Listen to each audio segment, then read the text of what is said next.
And we're live.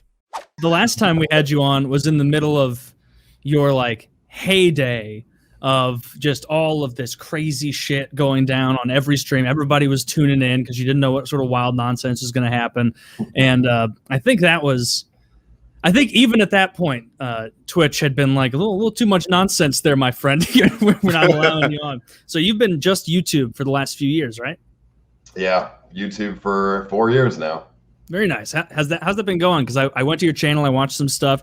You've really adapted and changed your content from that wild, out of control stuff. Has that been difficult? Like, did you see a huge exodus in people who just wanted you to be a dangerous shithead, basically? I mean, of course, yeah. I mean, a lot of people wanted to see, they want to see crazy shit, but it stopped.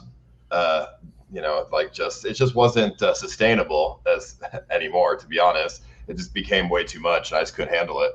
So but go deeper on that. What makes it unsustainable? Was it no longer profitable? Was it making you unhappy? Was it sending you to prison? Like where was that headed? Oh man. I mean, yeah, it was not making as much money as I would like, right? I had a huge overhead, paying a bunch of people, paying for a website, paying like other streamers. Like I just, content was very expensive, doing events. It was all just very expensive. And it was, so of course I made money, but, the overhead was just fucking huge. But mainly the stress. I mean, the sustainableness stopped because, I just got fucking mentally stressed out, man. Too many people just wanting too many things. And it just became crazy. I had no privacy, no fucking time off, just 24/7. Crazy shit. It seemed like there was a lot of drama, and I know some of that drama is probably like pumped up because it's fun for the internet. But like, was there actual drama that was like bugging you at night? You go to bed and you're like, "Fuck." I mean, yeah, there's drama. There's people in my lives who don't even have real fucking names. There's like Bug-Eyed Joe. Bug-Eyed Joe thinks I owe him fucking $3,000, and the whole stream only made $3,000, and he was only there for 20 minutes. What the fuck am I gonna do? Am I gonna have to fight this guy tomorrow? I guess a fight would do well on the stream. I mean, it wasn't like real drama. I mean, it was kind of like some of the drama was kind of like annoying. Like it was all like, of course, manufactured for the stream. Yeah. I mean, I was never personally too mad at too many people. A couple for sure, but most of the time the viewers just enjoyed something, so I just ran with it. But I mean, of course, there were some people that I just disliked because they were causing me to have drama with my viewers, or like I was having like, they were trying to like press me about some shit, and I just didn't like that. I never liked getting, pressed by people. Mm-hmm. So, Ice, back to the stream that you're talking about, how stress was like even more than money or anything. What got you to quit? Did it get to the point where like the thought of going live every day, you were just like a bit of dread, where you're like just stress and concern about what might happen? I mean, yeah. I mean, there was right before I moved out of California, dread. Like I just didn't want to go live, bro, because it was just so bad. Like I just had so much. Like my viewers just didn't like me at that point, and I just got a lot of hate, and I just didn't want to go live, and it was so hard to deal with, you know what I mean? It was very stressful, and and I have to do like, very interesting content to keep people excited, and the stress of people hating me if the content just wasn't good enough was just, it was just very stressful. I feel like you peaked too hard. Like I feel like you went from like, I don't know, like I like the stunt where you were like in the plastic bubble. I think that would have worked really good during the pandemic. But like you went from like little stuff like that to like all of a sudden there were people locked in a closet, right? And I was like, oh man, I think you skipped a couple steps here. And then all of a sudden you guys were in a motorhome and it was mobile. And I think when someone hears that, they're like, well, who cares? But something about you guys being on the road was interesting to me. It was, it was interesting because it was, I picked specific people that I knew would make it interesting. Certain people had clashes with each other. Like, I picked EBZ and Hampton Brandon to go on there together because they fucking hated each other. I'm like, this would be great. So, of course, it's like reality TV. You just pick people that are going to cause some drama and like make it interesting and whatever. That I was like holding it all together. And it was very, ridiculous. Yeah. So what was the impetus that made you stop? Like, was it a slow grind to a halt, or were you like, this ends? I mean, I had this this project that I was doing called Scuffed, and we were going to make Scuffed.com. We're going to make the streaming platform, and and I had some investors, and we got a mansion in LA and everything. The investors, though, decided to drop out because I don't really know. I think they got doxxed. I don't really remember. But so when they dropped out, I was super pissed because that was the one stipulation that they told me. They said, if we get doxxed, then we're out. And it took me, a year to find investors for this project. So, and that was what I was aiming for a long time. I wanted a streamer house. I wanted a streaming platform so I can, turn the CX network into a more legitimate thing instead of just like some, website that I host or whatever. But so after that, failed because the investors pulled out, I was just over it. I mean, what am I supposed to work towards if all of my opportunities get halted because of my, community being too crazy? Yeah. I just didn't know what else to do, and I had no motivation. And I just said, fuck it. Like, it's just not worth it. It's hard to sit there and dance for people who don't, I don't know, hit it back a little bit and give you some kudos for the work you're doing. I mean, it was, I had, I'm just trying to remember everything that, I guess I just wasn't putting on the content that I needed to put on during that time. But I was going through depression and shit and a lot of different issues. And I couldn't go live as much as I wanted to. So I just stayed in my room all day. But people got very upset by that. And, when they're upset, they rally to try to ruin things. So maybe we call him in a bomb threat to his apartment complex. He'll have to go out. That'll be fun. Did they do that? I mean, yeah, at the mansion, I got, the police called and all this, I got bullshit. The police came every day, bro. And fire department and whatever. Just if I wasn't going to go live, I got fucked with heavily. In a lot of ways, I think sucks. So LA's wild, right? And it's got tons of opportunity and tons of places to stream from, but in a lot of ways, I feel like Texas could be more better suited to the shit that you were doing a couple years ago, right? Because I don't know, I got friends out there with 80,000 acres where you just go. Nobody's coming out there. Nobody's coming to That's true, but bro, LA has the fucking weird motherfuckers. They have the. That's true. That you have to be a certain kind of person and do a certain kind of thing for clout, and people in Texas just don't care about clout the same way they do in LA. So true. You gotta. A lot of the Andes that I had, bro, they just would do anything for clout. And that's, of course, they're going to be great for the stream because they can just do stupid shit with me. No, you're right. I was just thinking more from a safety sort of standpoint where whatever you're doing is not going to get interrupted or somebody's not going to throw a fucking kibosh on it and I don't get that. It's hey, we're doing a thing here. The alternative to us doing this thing that we've got planned, it's just the police showing and we don't do the thing. And I look at the camera and I'm like, well, you guys ruined the thing. I don't know why they would prefer to see that than the thing. Well, I mean, I guess I think most of my viewers had that mindset. It only takes one person to call the police. But a lot of my viewers, what I don't think they understood was that a lot of the hurtful stuff they said actually did bother me and made me less motivated to stream, of course. So the police and that bullshit, that was, I can deal with that. I turn the stream off, I deal with it, turn the stream back on. I try not to let that shit bother me.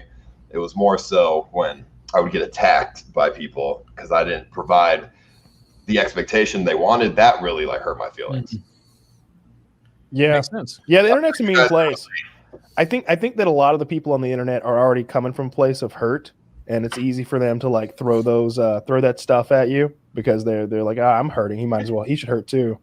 I think that's a little bit of it, but at the same time, it's just come on, you're ruining this for everybody. You're ruining this for everybody. We're trying to have fun here. This could be a place of positivity. Yeah, and people handcuffed together in a closet. I like the closet streams, bro. They cost me nothing, and I love them. They cost me nothing. They cost me nothing. They made $10,000. I fucking love the closet streams. And I would watch them, and there would be multiple streams. There'd be 4 streams, and one of the cameras was on that fucking little bot that you had, and the bot had like a steak knife duct taped to it. So like, and I want to say that like the audience could take control of it if they donated, maybe. No, so they can drive it. Yeah. Yeah. So they're trying to. So there's two different kinds of Ice Poseidon viewers. There's the viewer who wants to poke somebody with a steak knife on a robot, and there's the ones that want to get up under the girl's skirt. And then there's that one wild card who's like, I want to get under that girl's skirt and stab her with a knife. I warned any girls that had skirts on. I said, listen, I have this fucking robot. You should put like some shorts on or something. Like, I don't know. But the knife thing, yeah, I love when the fucking robot. I love the knife. I love. I mean, it's not going to hurt you too much. It's just what you should have had is it should have had syringes all around the perimeter of it, just in every direction, just syringes. Yeah, I mean, I didn't want it to actually like hurt people. Come on. But that would have been wild. I had a taser on one of my robots. That lasted for like a month before I took it off. I like that too. Like Did anybody actually get tased? Some people got tased. Yeah, it would be. I think it was. I don't really remember. I think it was $20 to activate the taser. So you sneak up on someone and you could tase them. That's actually like Taylor, for your stream, would you wear like some sort of a shocking device and put a dollar amount on what it costs to randomly set it off? Dude, that's I'm stressed out thinking about that. What would the dollar amount be? What would the dollar amount be? High, because there's a couple guys. $100. Sure. And it's 5 seconds. No, that's a lot, bro. That's a long that's shock. an incredibly long shock. I think you underestimate.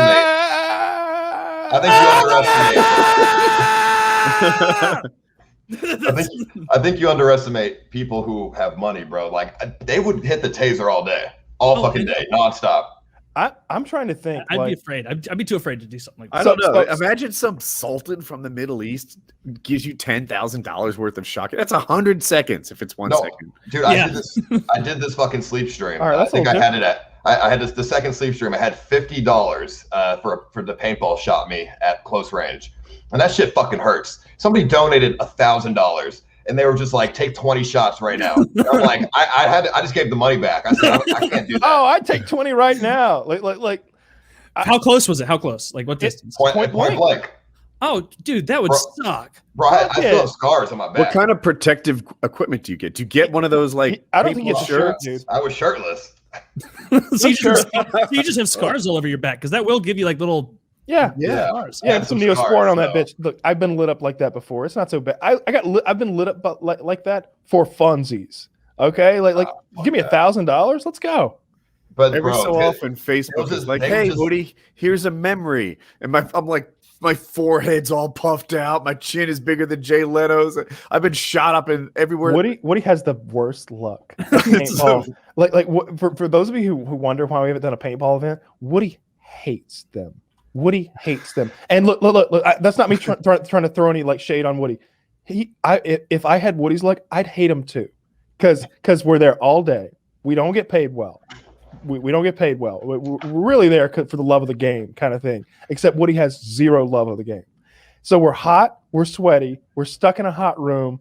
We deal with fans all day. And look, after the first 30, it gets a little annoying. After the first 100 fans of like telling the same stories and the same like, oh yeah, nice to meet you too. Yeah, there was that time I did that thing that was funny that you like. It can get a little much because you're already hot and sweaty and you're in pain. But Woody gets shot in like the worst places. Like I've played paintball since I was a child. Like since I was 12 years old, I got my first gun and we played in the woods. I love it. It's one of my favorite things in the world to do. I've never been shot like Woody has, and I've been shot hundreds of times. I like getting shot. It's like, oh, you got me. That stung. Woody gets shot like in the cornea or something like that. I got shot in the forehead really from like 18 inches away by someone on my team because he was startled. Well, it sounds like you're doing pretty well, Ice. It sounds like you're happier than before. You've got a little less stress in your life. You're making money. Things are going. Are you still dating the same girl, the one the fans fussed at? Which one? I don't know how to describe her without saying fan stuff, which is mean. Right. The fans didn't like her. No, I mean the current girlfriend I have, I've dated for 3 years, and it must be. Probably. It must. It's. I think it's not the one you're talking about. Yeah. Okay. So you moved on from it. You guys didn't fit in the long run. Yeah, I mean, just you had a secret relationship with her. Our relationship was it was tainted from all the drama and stuff, getting hate and stuff. It was just unfortunate. Dude, that can happen. That I once got Casey Neistat to answer my question, and he said the internet was like having a really like nosy kind of interfering aunt, who always has an opinion on what you're doing and just like inserting themselves in your relationship. And the internet can do that. Yeah. I just try to be like more you just gotta be careful, with that stuff. Like now, I don't care. Like if any viewer of mine wants to like talk shit about my girlfriend, I just ban them. Like I don't give a fuck. Yeah. Like that's the right way to be. But whereas before I didn't, that was the mistake there. If you hear it 10,000 times, then maybe it starts to creep into your head. Like, how that works. Yeah. So if they try hard enough, sometimes they can find a way. It happens. People who have never had like the level of attention you do think they'd respond differently. Like, I'd be immune to it. Oh man, if I had a $5,000 stream, there's nothing that would impact me. I'd be so armored and bulletproof. There's like, bro. I mean, money's good. Don't get me wrong, but when you're going through a lot of stress from other things, the money, it's not even relevant.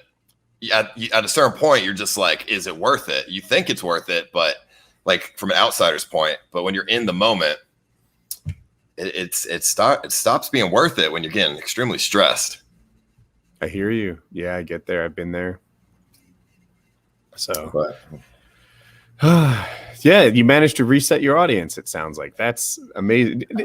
I think like the negativity I have in my audience, I just kind of took responsibility for. Like, you know what? You make a show like PKA, you're going to get people who like fucking with you, because how many years of prank calls did we do? How many times have we laughed at someone who's in an unfortunate spot?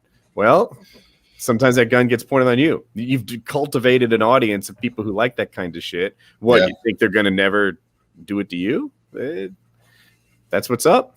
Yeah, that's true. And so now I try to not cultivate that kind of stuff. So, and it's been very, very well received. So that's good. Still wish I get unbanned on Twitch, but maybe one day. Who knows? Yeah, that's because YouTube streaming fucking sucks. Why? I mean, there's a lot of reasons. The algorithm fucking blows. If you stream, your fucking channel does worse than when you just post videos.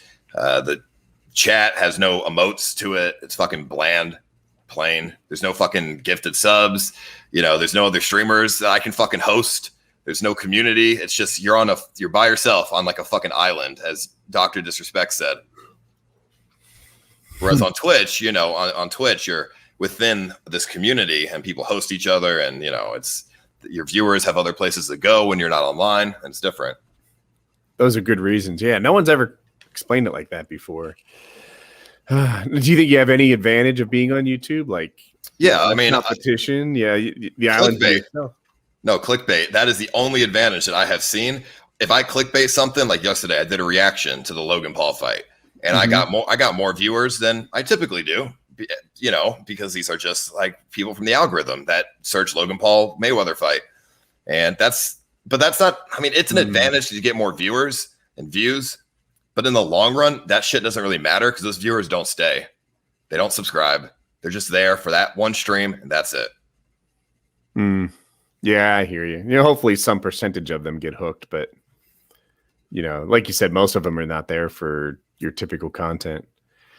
That's probably even on YouTube. If you make like one kind of video and then you throw in, some other interest of yours, they're like, no, bro, I like you for giant rubber balls. I'm here for the giant rubber ball walking down the street content. All of a sudden you're out there doing something else, pretending to be a doctor in Africa. And that's not the kind of content I like. Yeah. And it sucks because, on Twitch, the viewers watch pretty much whatever the fuck you do.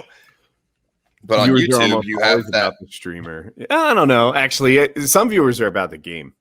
If I don't want to name names, but right, if this guy's famous for a particular game and then he bounces to something else, his viewers drop by 75%. I mean, that's true. If you're a gaming streamer, then of course. Yeah.